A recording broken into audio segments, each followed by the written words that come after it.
जय हिंद दोस्तों, आज हम डिस्कस करेंगे आपसे चैप्टर नंबर 4। चैप्टर नंबर 4 है आपका प्रिंसिपल ऑफ लैंग्वेज टीचिंग। क्या सिद्धांत हैं लैंग्वेज टीचिंग की, उनके बारे में चर्चा करेंगे। जैसे कि हमने प्रीवियस वीडियो में, कल के वीडियो में मैंने डिस्कस किया था मैक्सिम्स ऑफ लैंग्वेज टीचिंग, सूत्र की बात करी थी। तो आज हम सिद्धांत की बात करेंगे।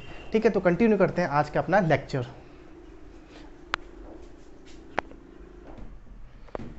तो दोस्तों, जो हमारा पहला प्रिंसिपल है, जो हमारा पहला सिद्धांत है, वो बात करता है प्रिंसिपल ऑफ मोटिवेशन। मोटिवेशन मतलब होता है अभिप्रेरणा, अभिप्रेरणा का सिद्धांत। उसके बारे में इसमें हम चर्चा करेंगे। ठीक है, तो it is a pre request, इसको याद रख, ये वाला जो वर्ड है इसको याद रखना, क्योंकि ये वर्ड आपके इंग्लिश पैडोलॉजी में पूछा जाता है। तो it is a pre request to learning a language. Pre request मतलब होता है एक शर्त होती है किसी भी चीज़ को सीखने के लिए। जैसे कि एग्जांपल लेते हैं, अगर आप मोटिवेट हैं या अभिप्रेरित हैं किसी भी चीज़ के लिए सीखने के प्रति, सपोज करिए आप कार ड्राइव करना चाहते हैं। ठीक है, आप अंदर से मोटिवेट है कि मुझे कार ड्राइविंग मुझे सीखनी है।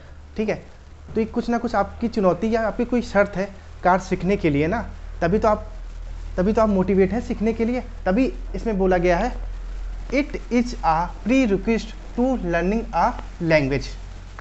ठीक है, तो हमेशा भी जब किसी चीज़ की मोटिवेशन या अभिप्रेरणा की बात आए, तो शर्त की बात आए, तो हमेशा से ये टर्म हमेशा याद रखना, प्री रिक्वेस्ट। प्री रिक्वेस्ट मतलब होता है शर्त।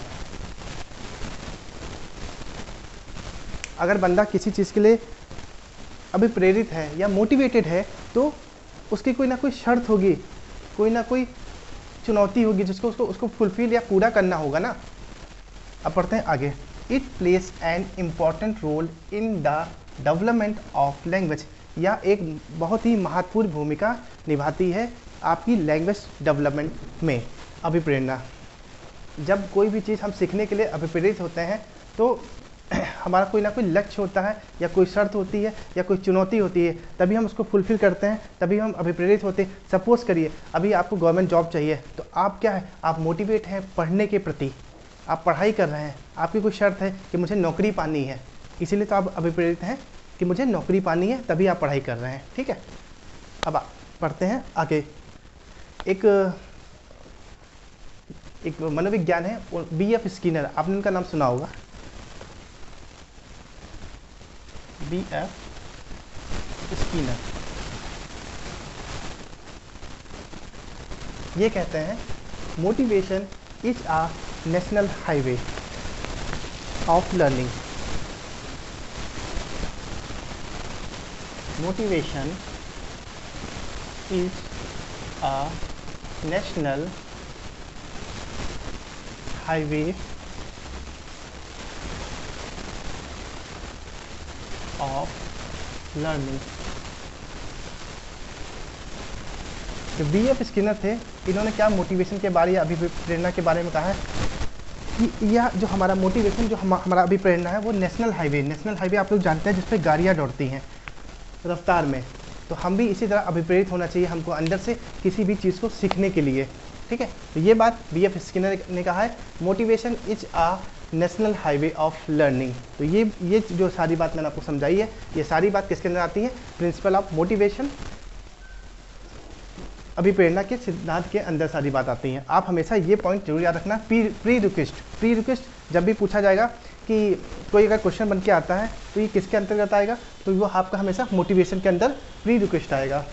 तो गाइस, जिन लोगों ने मेरे चैनल को अभी तक लाइक, शेयर और सब्सक्राइब नहीं किया है, प्लीज़ मेरे चैनल को लाइक, शेयर और सब्सक्राइब करिए। अब पढ़ते हैं अपने अगले प्रिंसिपल पे। तो आपका जो दूसरा प्रिंसिपल, दूसरा सिद्धांत है, वो हैबिट फॉर्मेशन का है। हैबिट फॉर्मेशन मतलब होता है किसी चीज़ की आदत को डलवाना, उसको बोलते हैं हैबिट फॉर्मेशन। मतलब कि यह एक सिद्धांत है, हैबिट फॉर्मेशन, किसी चीज़ की आदत डलाने का सिद्धांत है। तो प्रिंसिपल ऑफ हैबिट फॉर्मेशन। अब जानते हैं इसके अंदर क्या बात कही गई है। As we master other skill after regular practice, thus language can also be mastered after regular practice. देखिए, जब हम लोग कोई खेल, एग्जाम्पल लेते हैं क्रिकेट का, हम जब क्रिकेट सीखते हैं, जब नए नए होते हैं और हमारी इच्छा होती है हम बहुत अच्छे क्रिकेटर बने या अच्छे बॉलर बने या अच्छे बैट्समैन बने, ठीक है। 1 मिनट, लाइट क्यों चली गई?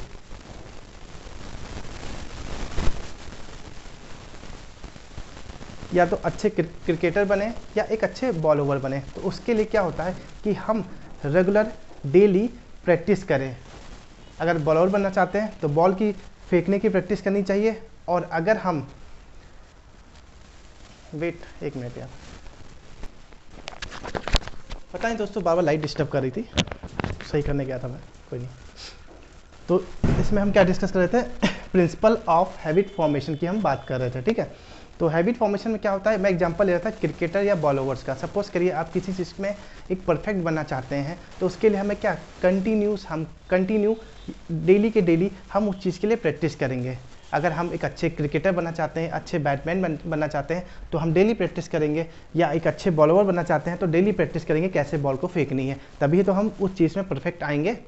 अब सुनिए, as we master other skill after regular practice, thus language can also be mastered after regular practice। अगर आप किसी भाषा को सीखना चाहते हैं, हमारी मातृभाषा तो हिंदी है, लेकिन अगर हम इंग्लिश को सीखना चाहते हैं तो हम उसको कैसे सीखेंगे? ये बात इसमें बोली गई है। कैसे सीखेंगे? हम डेली के डेली बेसिस पे हम इंग्लिश की प्रैक्टिस करेंगे, बोलने की, या कुछ आर्टिकल को पढ़ेंगे, ठीक है। तो हम डेली प्रैक्टिस करेंगे या डेली लोगों के बीच में बातचीत करेंगे, इंग्लिश में कन्वर्सेशन करेंगे, तभी तो हमारी इंग्लिश अच्छी होगी। तो तभी बात की गई हैबिट फॉर्मेशन की। हैबिट फॉर्मेशन मतलब आदत डलाने की। अब बढ़ते हैं अगले पॉइंट पे। In mother tongue habit are formed unconsciously, while in foreign language it is formed consciously efforts. अब इसका मतलब क्या होता है? अनकॉन्शली मतलब होता है अचेतन मन, बिना इच्छा के। अचेतन ऐसे लिखता है ना, हाँ ऐसे हुआ। और कॉन्शली मतलब चेतन मन, जब हमारा मन हमारी चेतना में होता है,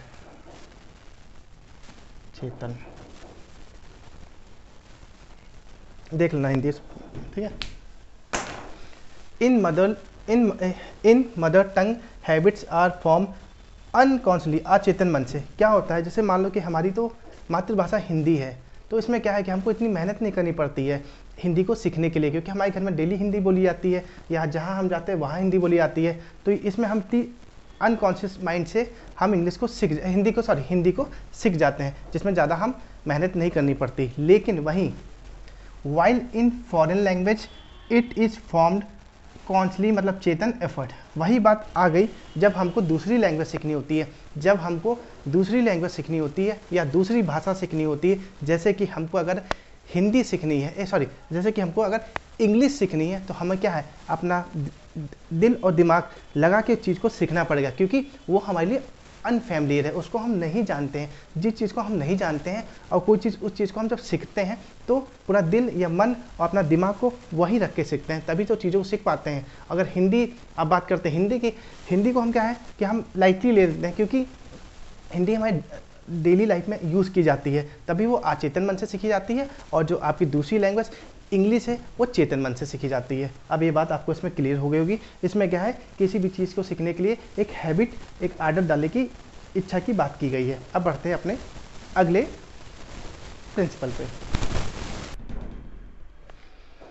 तो हमारा जो तीसरा प्रिंसिपल है, प्रिंसिपल ऑफ इमिटेशन। इमिटेशन मतलब होता है अनुकरण। और अनुकरण से कौन संबंधित है? आपके बंडूरा संबंधित है। अनुकरण ऐसे लिखते हैं ना, अनुकरण, आई थिंक कैसे लिखते हैं अनुकरण, देख लेना, अनुकरण, ठीक है। तो इसका मतलब होता है, इमिटेशन मतलब होता है अनुकरण। तो ये वाला जो सिद्धांत है किस पे बेस है? आपका अनुकरण पे। अनुकरण मतलब एक प्रकार से देखा जाए तो नकल करके सीखना, किसी भी चीज़ को नकल करके सीखना, ठीक है। तो इस पे किसका मेन फोकस था? बेंडूरा ने ये बात कही थी, बच्चा नकल करके कोई भी चीज़ को सीखता है या अनुकरण करके कोई भी चीज़ को सीखता है।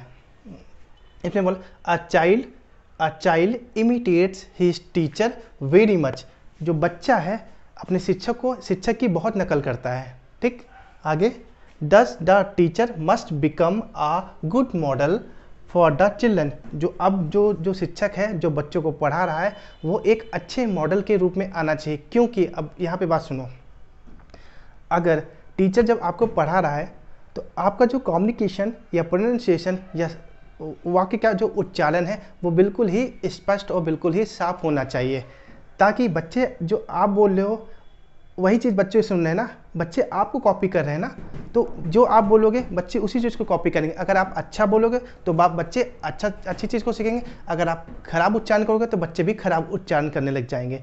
जैसे कि कोई लोग बोलते हैं बनाना, कोई बनाना, या कोई लोग बोलते हैं एप्पल तो कोई लोग एप्पल। ठीक है, तो अगर आप सही उच्चारण करोगे तो बच्चे भी सही उच्चारण सीखेंगे। इसीलिए यहाँ पे टीचर को रोल मॉडल माना गया है। ठीक है, बच्चे हमेशा दूसरे की नकल करके सीखते हैं। आगे पॉइंट में पढ़ते हैं। In tape recorder radio can also be used for the set purpose.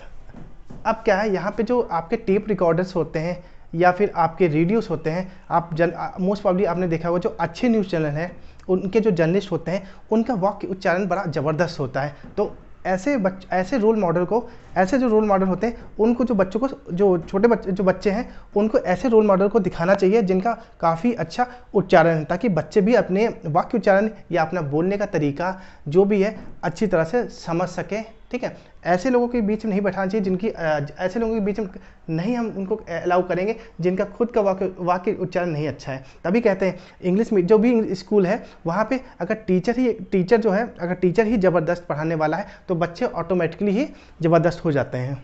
अब बढ़ते हैं अपने अगले प्रिंसिपल पे। सो दोस्तों, हमारा जो चौथा प्रिंसिपल है वो प्रिंसिपल हमारा बात करता है प्रैक्टिस और ड्रिल पे बात करता है। प्रैक्टिस क्या होती है? रिपीटिशन, बार बार होती है, पुनरावृत्ति होती है, उसको बोलते हैं प्रैक्टिस एंड ड्रिल। तो ये जो सिद्धांत हमारा है principle of practice and drill, इसको अगर समझे तो इसको ये भी बोलते हैं रेपिटेशन भी बोलते हैं। रेपिटेशन मतलब बार बार किसी चीज़ की प्रैक्टिस करना, बार बार किसी चीज़ की प्रैक्टिस करना, उसको बोलते हैं रेपिटेशन। गाइस, एक बार अगर मेरा कंटेंट अच्छा लग रहा है तो प्लीज़ लाइक, शेयर और सब्सक्राइब करिए। आप लोग देखते हो, हमने देखा है आप लोग देखते हो तो बहुत लोग हो, लेकिन आप लोग लाइक बहुत कम आते हैं। पर अगर आपको कंटेंट अच्छा लग रहा है तो अपने दोस्तों को भी शेयर किया करिए यार। क्योंकि कई बार क्या होता है, लोग सिर्फ देख लेते हैं लेकिन उसको लाइक या सब्सक्राइब नहीं करते हैं। क्योंकि अगर मैं आप लोगों के लिए मेहनत कर रहा हूँ तो आप भी मेरे लिए कुछ मैं भी आप लोगों से एक्सपेक्ट करता हूँ। ठीक है, तो पढ़ाते हैं इसको। Principle of practice and drill, वह सिद्धांत जो बार बार आपको अभ्यास करने के लिए और या गहन अभ्यास करने के लिए बात कर रहा है, इस पर चर्चा की गई है इसके अंदर। अब समझते हैं तो इसको डिटेल में। It is said that practice makes a man perfect. एक बहुत पुरानी कहावत है, आप लोग तो जानते होंगे या सबने ही सुनी होगी कि practice makes a man perfect. सभी बच्चे ने सुनी है, practice makes a man perfect. अगर प्रैक्टिस करेगा तो आदमी परफेक्ट हो जाएगा, ऐसी बात नहीं, ये दोनों पे लागू होती है, चाहे मेल हो चाहे फीमेल हो। अगर ऐसी बात है, सिर्फ यहाँ पे एक जेंडर टाइप दिखा दिया है मेल को, ये गलत चीज़ है। दोनों को चीज़ दिखाना चाहिए, मेल प्लस फीमेल, क्योंकि अगर कोई फीमेल भी कोई चीज़ को बार बार किसी चीज़ को सीखती है तो वो भी तो परफेक्ट हो सकती है, या मेल जो चीज़ को बार बार प्रैक्टिस करके सीखता है वो भी तो परफेक्ट हो सकता है। तो ये बस एक जो कहावत है, यहाँ पे जो मैन लिखा हुआ है वहाँ वुमेन भी हो सकता है, नो इशू एट ऑल। बस ये जो कहावत चलती आ रही practice makes a man perfect, वो मैंने यहाँ पे लिखा है। अगली बात, as mentioned above, language is a habit forming process and habit comes from practice. जैसे कि हम लोगों ने जो आपका जो तीसरा वाला जो हैबिट फॉर्मेशन का जो सिद्धांत पढ़ा था, उसमें यही बात कही गई थी कि आप किसी चीज़ को जब सीखना चाहते हैं तो बार बार उसकी प्रैक्टिस करिएगा, तभी आप उस चीज़ को सीख सकते हैं। तो यही बात इसमें लाइन लिखी हुई है, as mention above. As mention above मतलब जो हमारा तीसरा वाला जो सिद्धांत था उसमें, language is a habit formation. जो हम भाषा सीखते हैं वो हमारी एक हैबिट फॉर्मेशन है, हम डेली प्रैक्टिस करेंगे तभी हम दूसरी भाषा को अच्छी तरह से सीख पाएंगे। And habit comes from practice, और जो आदत है वो हम कंटिन्यू प्रैक्टिस करेंगे, उसी से हम उस भाषा को सीख पाएंगे। और हमको आदत डालनी पड़ेगी किसी भी चीज़ को सीखने के लिए। Repetition of things at proper interval should be done. Repetition मतलब होता है पुनरावृत्ति, रेपिटेशन मतलब होता है पुनरावृत्ति, ठीक है। तो क्या होता है जब हम किसी चीज़ को सीख रहे होते हैं, तो सपोज करिए आप इंग्लिश सीख रहे हैं, इंग्लिश आप सीख रहे हैं और डेली मतलब डेली आप कुछ ना कुछ सीख रहे हैं, लेकिन अगर आप बीच में गैप कर दोगे तो आपकी क्या जो आप सीख रहे थे वो कहीं ना कहीं आपके दिमाग से निकल जाएगा। तभी इस वाली लाइन में ये बात बोली गई है कि आप repetition of things at proper interval should be done. ऐसा नहीं कि अगर आपने आज सीखा तो 1 महीने के बाद करिए, ऐसा नहीं है। हर हफ्ते में 1-2 बार प्रैक्टिस करते रहिए या डेली करते रहिए, तो आपकी जो आप लैंग्वेज सीख रहे हो वो उसकी फ्रिक्वेंसी आपकी बनी रहेगी। तो ये बात आपको क्लियर हो गई होगी। अब बढ़ते हैं अपने अगले प्रिंसिपल पे। तो गाइस आपका जो 5वां वाला जो प्रिंसिपल है वो प्रिंसिपल ऑफ ओरल अप्रोच पे कार्य। तो आपका जो 5वां प्रिंसिपल है वो प्रिंसिपल ऑफ ओरल अप्रोच पे बात करता है। ओरल मतलब मौखिक अप्रोच पे कार्य करता है, ठीक है। तो इसमें क्या बोला गया उसको समझते हैं। It is the quickest way of learning speech motivates the learner to learn. ये क्या है, एक बहुत ही मतलब बहुत ही जल्दी, क्विकेस्ट मतलब बहुत ही जल्दी, एक क्विकेस्ट वे एक तरीका है लर्निंग स्पीच, लर्निंग किसी भी चीज़ को सीखने के लिए बहुत ही जल्दी इस अप्रोच से हम सीख सकते हैं। Speech motivates the learner to learn. जब आपने कभी देखा होगा, आप यूट्यूब पे मोस्ट प्रॉब्ली आप मोटिवेटर्स को देखते होंगे, जैसे संदीप मैसूरी हुआ, विवेक बिंद्रा हुआ, ये लोग क्या है अपने लेक्चर्स लेके आते हैं यूट्यूब पे। तो उनको जब हम सुनते हैं तो हम बड़ी जल्दी मोटिवेट होते हैं। अगर उनका कोई लेक्चर अगर हमारा बिजनेस से संबंधित है या किसी स्टडी से संबंधित है तो हम वो इतना मोटिवेट कर देते हैं, हम लोग को इतना मोटिवेट कर देते हैं कि हमारा मन लग जाता है कि अब ये करना है, या हमको अब स्टडी करनी है, या हमको बिजनेस में कितना घाटा कितना फ़ायदा, वो लोग मतलब मोटिवेट हमको करते हैं। तभी यहाँ पे बोला गया है speech motivates the learner to learn. वो स्पीच जो हम सुनते हैं वो हमको मोटिवेट करती है सीखने के लिए। तभी इसमें बोला गया है it is the quickest way to learn. ये बहुत ही एक आसान तरीका है oral approach. Speech motivates the learner to learn. अब ये ओरल अप्रोच में क्या है कि स्पीच अगर हम किसी से सुनते हैं तो हम बहुत जल्दी उस चीज़ों को सीख जाते हैं। अगली चीज़, introduction of lesson should be begin with speech. अब जब कोई आपको शिक्षक जब क्लास में पढ़ा रहा है तो कोई पाठ जब आपको कोई लेसन पढ़ाने जा रहा है तो ऐसा नहीं कि डायरेक्ट ही उस लेसन को उसको स्टार्ट करना चाहिए, नहीं।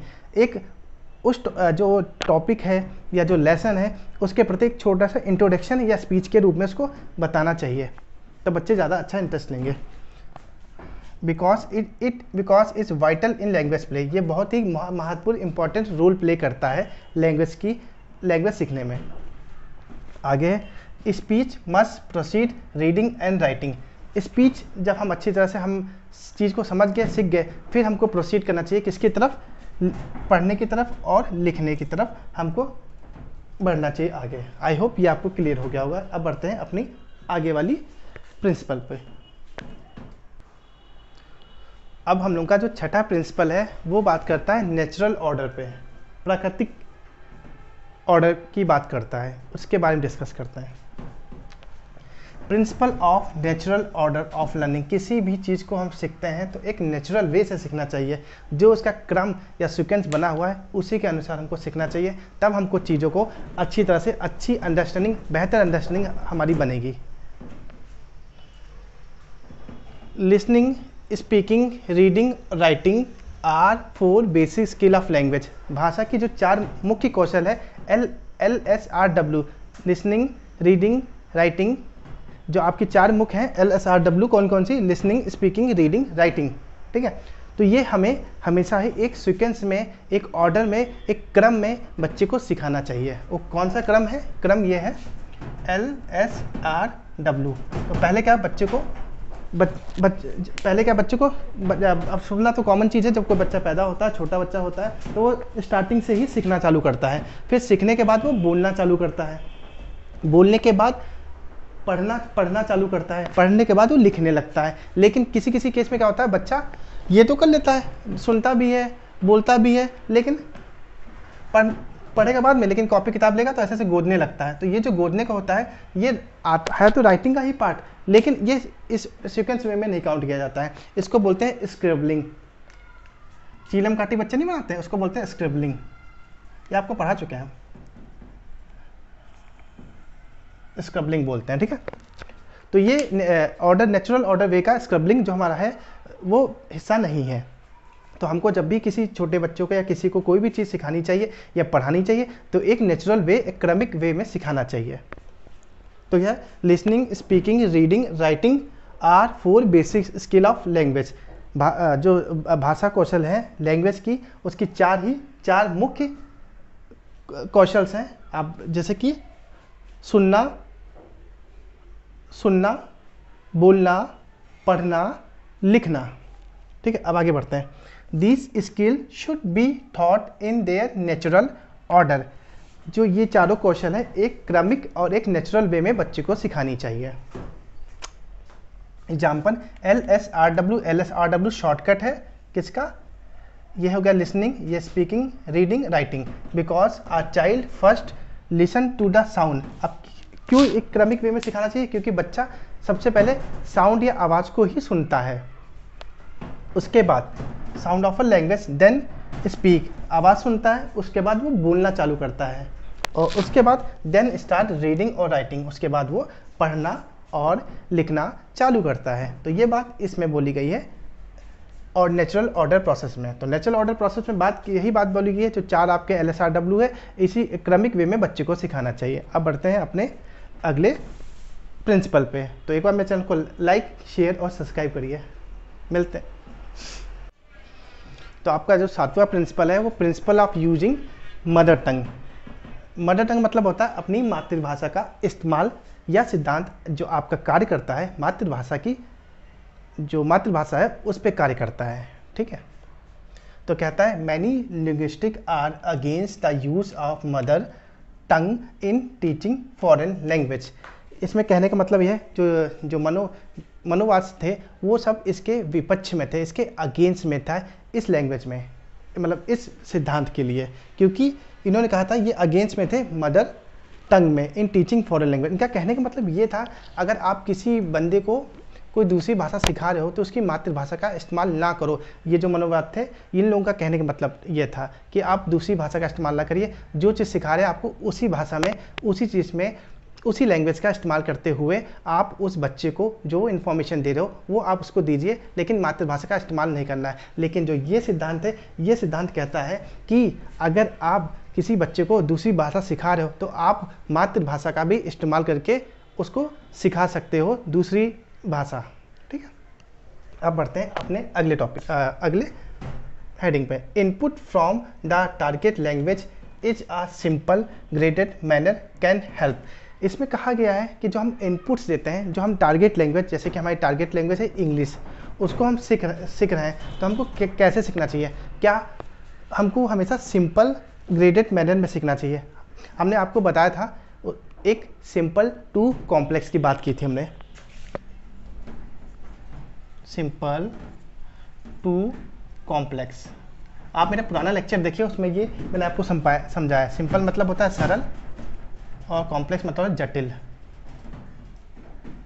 सरल से जटिल की तरफ। तो कहने मतलब यह है input from the target language in all simple graded manner can help. अगर आप जब किसी व्यक्ति को या किसी बच्चे को जब हम उसको दूसरी भाषा सिखा रहे हैं तो उसको हमेशा सिंपल से, सरल से जटिल की तरफ ले जाना होता है, सिंपल टू कॉम्प्लेक्स सिखाना होता है। ऐसा नहीं कि हम उसको पहले कठिन चीज़ें सिखाएंगे बाद में उसको सरल बताएंगे, तो उसके लिए बहुत ही कठिन हो जाएगा किसी दूसरी भाषा को सीखने के लिए। तभी यहाँ पे बोला गया है सिंपल एंड ग्रेडेड मैनर में उस भाषा को हमको सिखाना है इस सिद्धांत में। अगली हेडिंग है